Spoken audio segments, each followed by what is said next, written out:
you are going to have significant subsets of the population that are going to be out of work and then either need to upskill or learn a new thing or basically have some other alternative means of income. In the future, one of the things I like to think about is even creators will be tokenizing themselves, right? Imagine you could buy 10% of Mr. Beast's lifetime revenue that he ever earns. It's becoming more and more important for people to have access to investing as kind of a wealth generation opportunity. I think you see regulators also waking up to this, where they've started to realize, like at the SEC, for instance, that these kind of like accredited investor rules are rather archaic, if not downright kind of counterproductive, of saying like you have to already be wealthy in order to access some of the best opportunities to build wealth.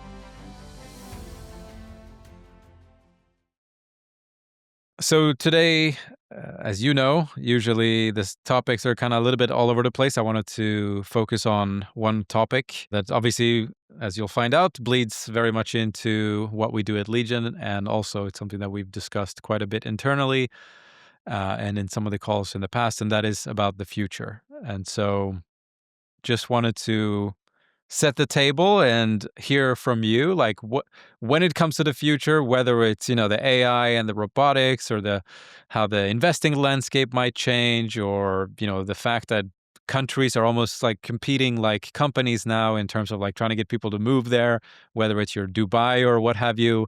When it comes to the future, what's in your mind? Like, what are you thinking about these days as it relates to that? Yeah, well, it's a big question, obviously. I think uh, Ray Dalio, former boss, writes a lot about it, right? How we're kind of approaching many of the similar trends that played out in the 1930s, which was not a great, or did not lead to a great time period in humanity's existence. You have kind of rising class tensions, fueled oftentimes by wealth inequality. You have in certain countries, a lot of unmarried young males, which always seems to lead to a lot of aggression and violence.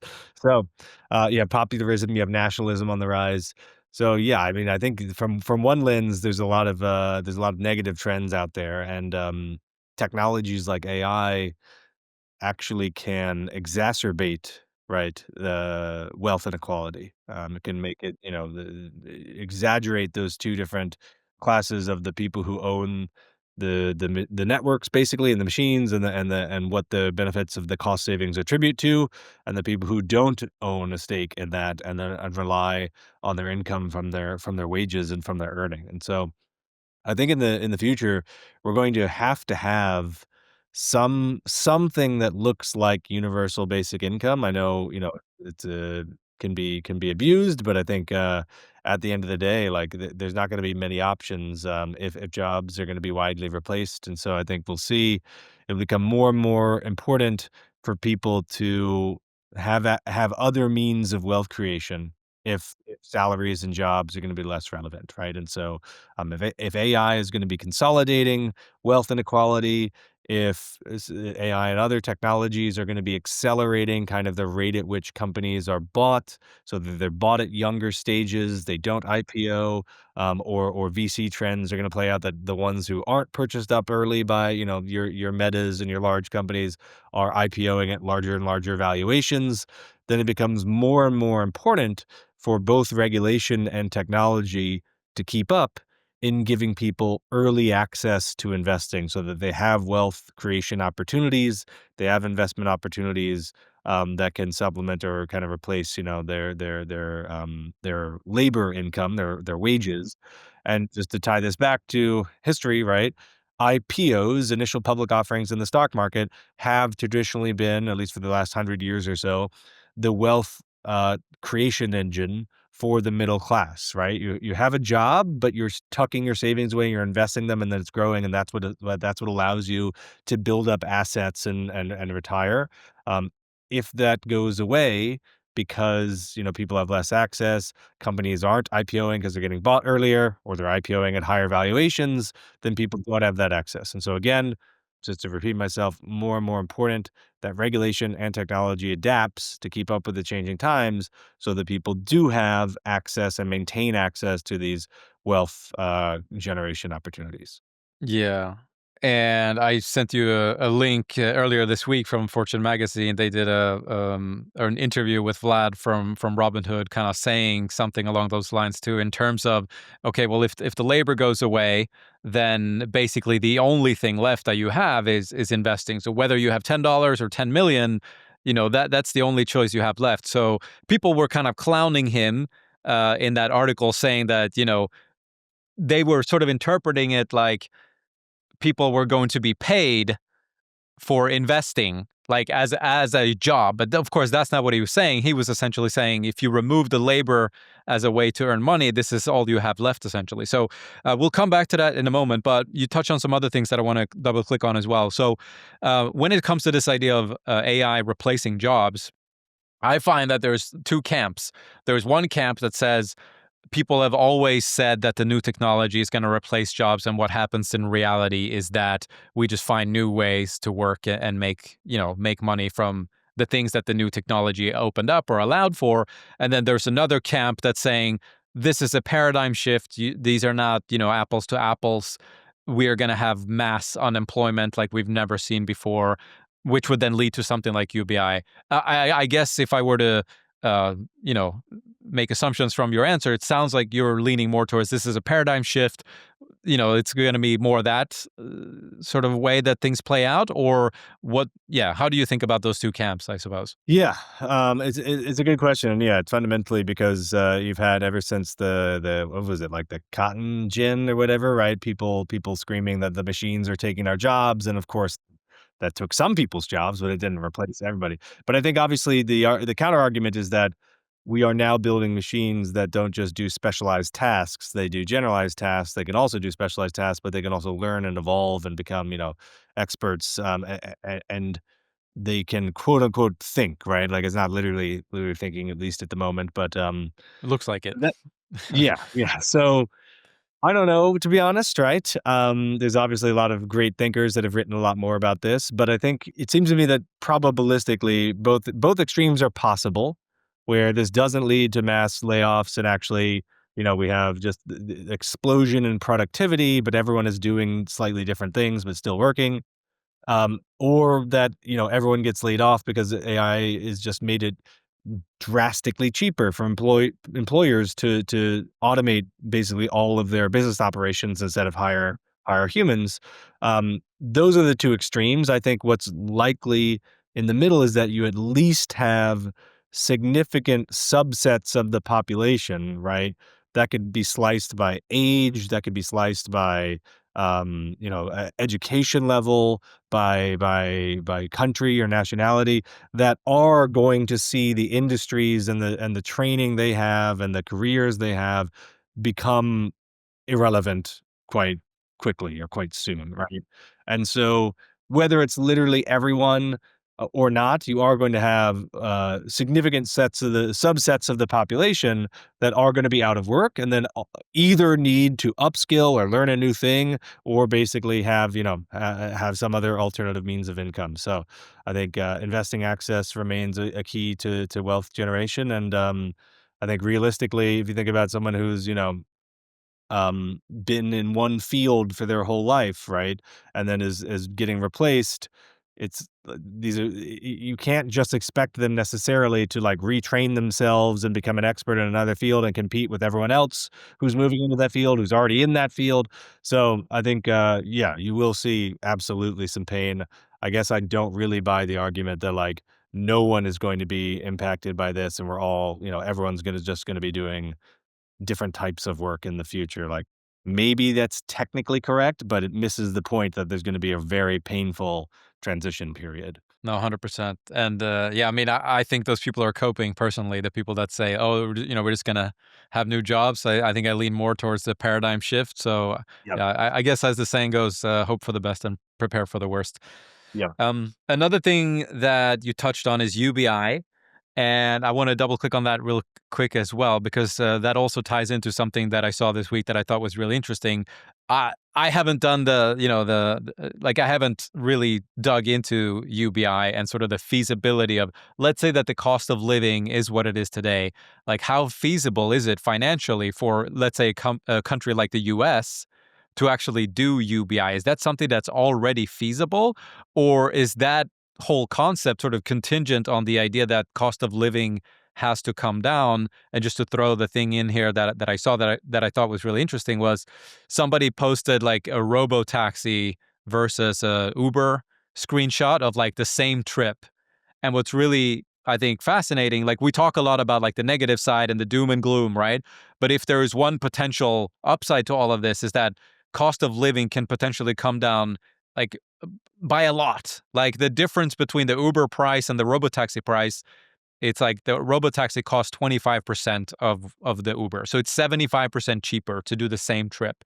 So coming back to UBI, is that feasible today, or do we need to have the sort of cost of living come down the way that we're kind of already seeing with cars? Yeah, I mean, I think at the end of the day, right, if you accept the premise that the Fed can print infinite money supply, right, what we're really talking about here is just the distribution of that money and that ownership, right? And so if everyone if we theoretically, wealth inequality was minimized and everyone had kind of, equivalent kind of resources, I think you would see a lot of less social strains than you do now. Of course, I'm not advocating for that. I think you'd constrain the whole system and you wouldn't actually be attributing resources to the people who can best put them to work and grow the overall pie. But we do know both empirically and kind of just, from first principles that at certain levels of extreme wealth inequality, it's actually net negative for the overall growth of the pie, right? The whole economy grows less if you get really extreme levels of wealth inequality. And so I think to answer something like is UBI possible, like it's pretty much always possible because it's a societal a function of like choosing how do we distribute our wealth, right?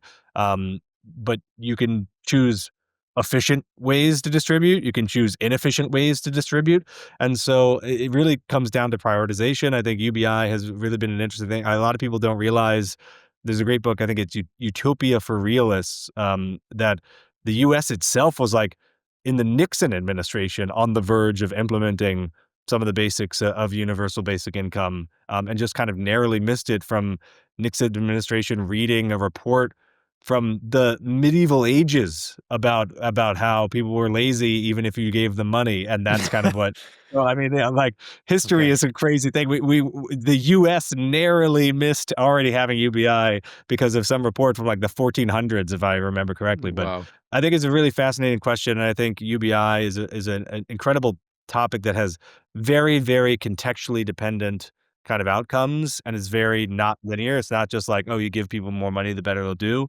I think there will, of course, be abuse. There will always be abuse, but I think we have to realize, maturely it's a trade-off, right? Like, are we getting a bigger benefit of giving, income out and reducing crime and making people less desperate, than we are getting some percentage of those people abusing it and not taking advantage of the benefits that it offers them.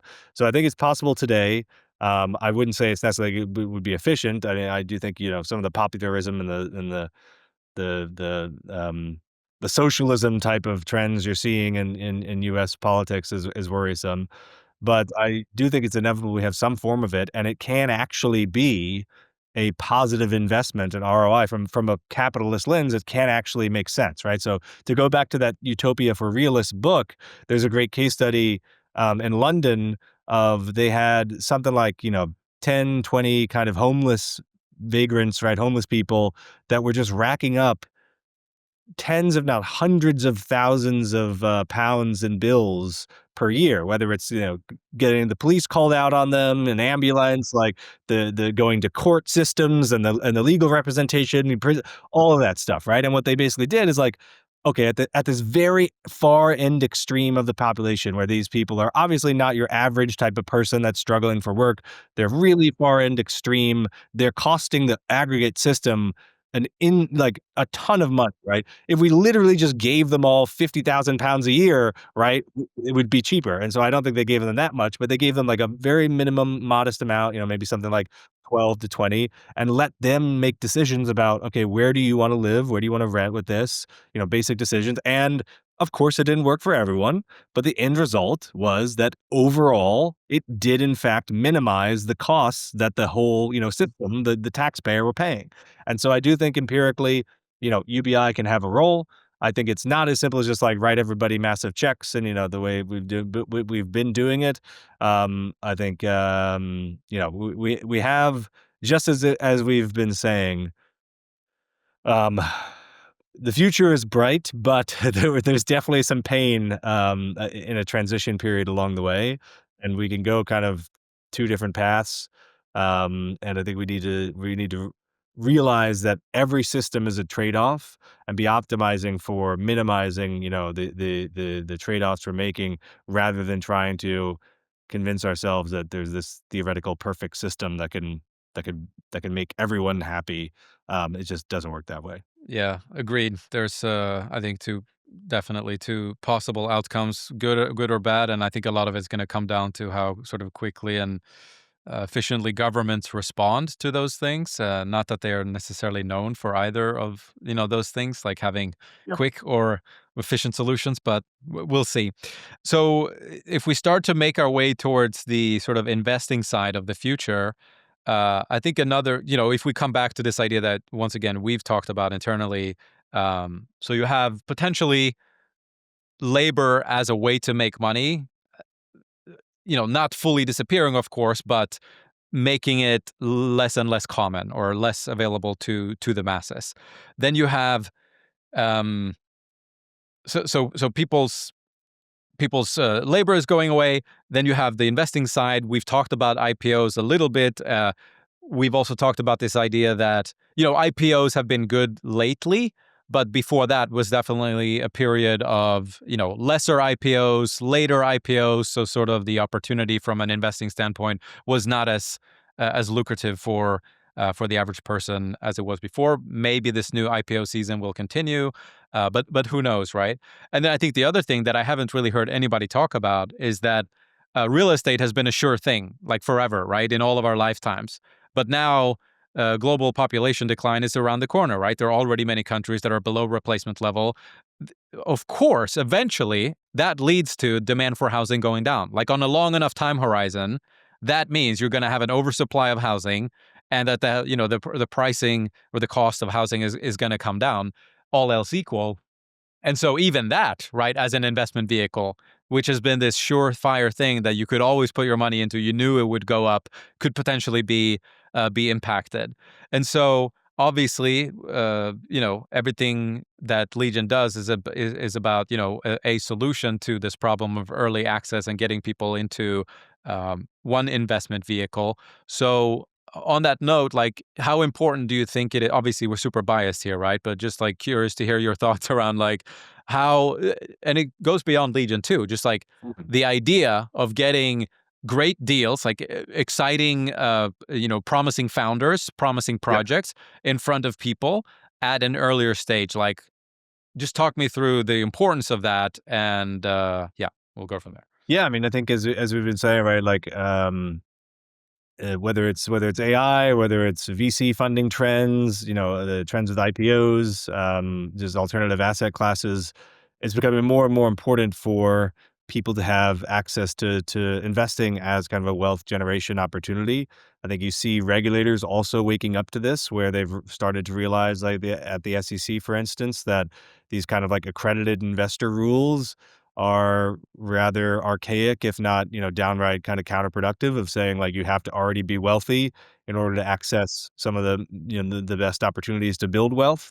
Now, obviously, there's risks that come with that, right? There's potential fraud of people intentionally misleading people who don't otherwise know better. But surely, there's better ways to rein that in rather than just say, you know, you literally can't do this at all unless you're already rich, right? That doesn't really, that's the most extreme position to take and gives people the least access. And so at Legion, we take this very seriously, whether it's working hand in hand with regulators, meeting with the SEC, meeting with the task force, whether it's the way we've designed our product, where we think of, merit based as kind of like the better approach to kind of qualifying people as a fit, or making sure that people understand the risks they're getting into, with regulatory disclosures that are being made, with investor kind of knowledge quizzes and evaluations. I think all these are more responsible steps at allowing people to get access to some of these newer asset classes, earlier investment opportunities. No one really knows, what's going to happen in the future, and so regulation is kind of always, by its nature, backwards looking, right? It's always reactive, right? You can't really regulate for something that doesn't exist yet. You're always reacting to what exists, and at the very least, you're reacting to the current understanding of what the future will be, right? You're proactively kind of regulating. And so, I think as we see permissionless systems increase and AI increase the rate at which new content and new companies and new everything is generated, regulation itself is going to have to change its approach to be a bit more, kind of guidelines and, educational, and maybe even crowdsourced, right? And like aspects like how on Twitter you look for like who, is this a fake account? Well, I'm looking for who else follows it. Okay, I can see like 17 other people that I follow this account, so I kind of get a sense that it's not a scam, right? So all these sorts of things where, a centralized regulator that is responding, that is reviewing things one by one, that is rubber stamping things, that is just not feasible or cost effective in the brave new world we're headed into. So at Legion, we're building for that world, but making sure that we are adapting, and for this balance of giving people access while making sure they're educated and protected from the fact that there's always going to be scammers out there, and there's always going to be even unintentional kind of people who are just selling investments that are garbage, with that, even if they don't have the intention to explicitly scam someone. Well, no crying in the casino. I think that's all the disclaimer we need. Yes. So, I mean, if all these things come true, that do you think to a degree that like everyone is going to turn into an investor, which is kind of like coming back to the Vlad Fortune magazine article? Do you think there's truth to that? I hope so. I mean, I think a lot of the wealth inequality you see today is basically a distinction between people who own assets and people who don't own assets, right? And so I think I would like to see more and more people own assets and become investors, and that is, you allocating that scarce resource is going to be, is a skill set and requires creativity and strategic thinking and time and, effort, and I think, does add value. Of course, you attribute, if you assign capital to people who can put it to work the best ways, like that benefits all of us. And so, yes, I hope we absolutely have more and more investors, and we have more and more, asset owners. And the U.S. is actually kind of ahead of the game in that, in terms of the percentage of the general population that owns at least some stocks, right? If you look around the world, even in other developed countries, there isn't as much a culture of owning, investments and investing in the stock market. People have, they might have real estate, but they also just have cash and bank accounts and kind of traditional things. And I think, that has also been a contributor to kind of America's success, right? And its generation's success in the past few decades, or past generations, is that people have, it's been part of the culture of everyone, not literally everyone, but a lot of people, buy into the system and have retirement accounts that are tied to portfolios in the stock market. And Trump is doubling down on that, right? Politics aside, right? Like giving people, $1,000 per kid, for instance, invested in like index funds. So I think the U.S. is doubling down on that trend, and I think there's still a lot of growth for the rest of the world that will inevitably also go down the same path of more and more investors, more and more asset owners. Yeah, that's a very interesting point too. About I think the mentality is also different in the US. I remember from just like selling stuff on the internet, whether it's, Mm. consulting stuff or explainer videos or what have you.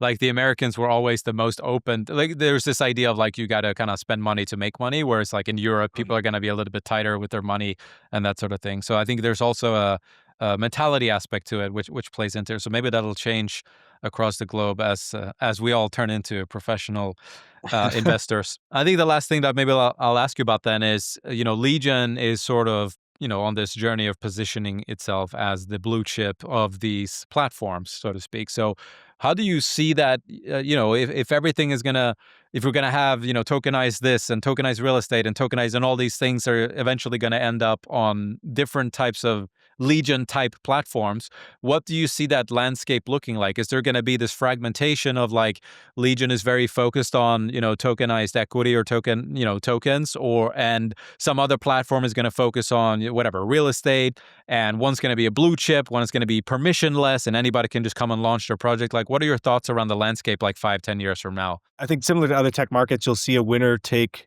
most type of dynamic, not winner take all, but I think you have kind of the power law playing out, and because things like reputation and liquidity kind of self-reinforce, and networks and networks benefits. So network effects is the word I'm looking for. So I think you'll see a few different platforms that kind of own the space, a long tail of much, much smaller things. And there'll be platforms that specialize in certain aspects. But for Legion, yeah, we're keen on building the infrastructure to power just generalized assets on chain. We're on chain fundraising, right, done in a responsible way. At the moment, that's tokens in Web3 companies. Very soon, that will be equity plus tokens. Not too much further out, it will be tokenized equity. And so in the future, one of the things I like to think about is even creators will be tokenizing themselves, right? Imagine you could buy like 10% of Mr. Beast's lifetime revenue that he ever earns, right? A share of that. So I think you'll see all sorts of things being tokenize themselves, using on-chain blockchain as the rails to coordinate incentives, to build communities, to distribute wealth and value, and prove ownership, and transfer ownership in a cheap and quick and immutable way. So everything is moving that direction.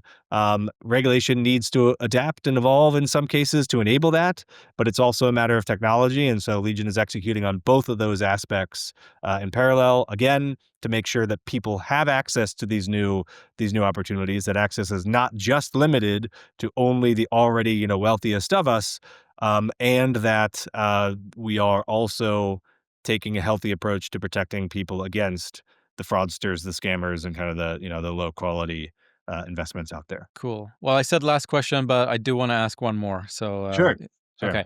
Very curious about your answer going to be here, right? So there's this idea, right, that for if you take Tesla for example, that what might end up being their biggest thing would be like actually selling the battery to other companies, right? Like other EV companies that like, hey, we don't want to mess with the battery. Let's just buy it from Tesla.